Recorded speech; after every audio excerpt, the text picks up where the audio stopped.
everyone! It's me again, Miss Ella, your loan consultant.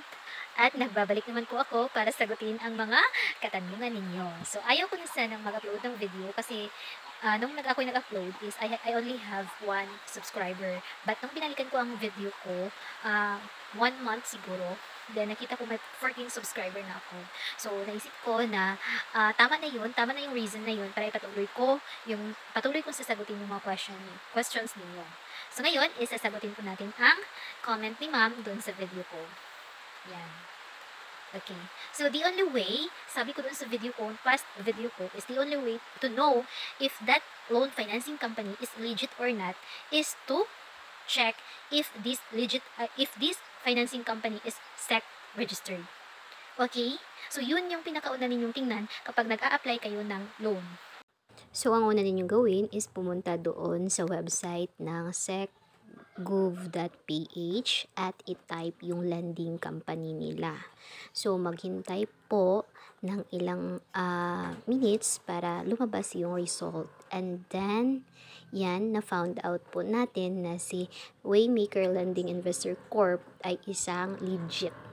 May SEC number, may date registered, and status of registration, and may address pa. So, that means siya po ay legit. And since nalaman natin na si Waymaker Lending Investor Corp ay isang legit na financing company, so ang pangalawa natin gagawin is maghanap po kayo ng legit na loan consultant. So, kung wala naman silang loan consultant, ang gagawin niyo is pumunta kayo sa apps nila or sa website and maghanap kayo doon ng number na at least may matawagan kayo or may makausap kayo and ask for guidance kung paano kayo mag-apply. Okay, sa amin kasi is may loan consultant talaga kami. So, isa ako doon sa mga loan consultant. And para doon sa may mga kailangan ng loan consultant, maghanap kayo ng legit. So, paano ba malalaman na legit ang isang loan consultant na yan? Gaya sa akin, Davao base ako or Davao branch ako na loan consultant. So, ang ginagawa ko, pag hindi maniwala sa akin yung isang client ko, sabihin ko, ma'am, tawagan mo si Davao branch at itanong mo kung si Ella Grace ay isa bang loan consultant nitong company na to.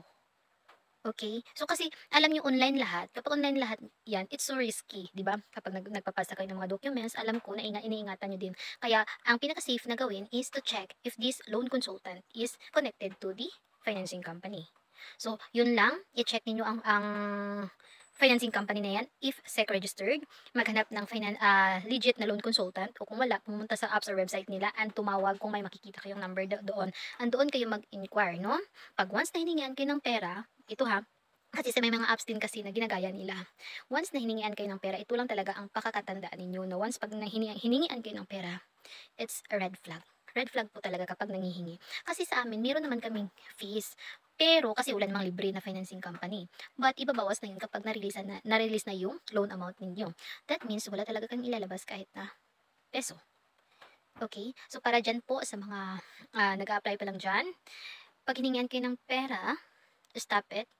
Red flag na yan. And sana marami kayong natututunan sa next video ko para updated naman kayo. Pa-subscribe naman po para ma-update kayo sa mga videos na i-upload ko. Yun lang po.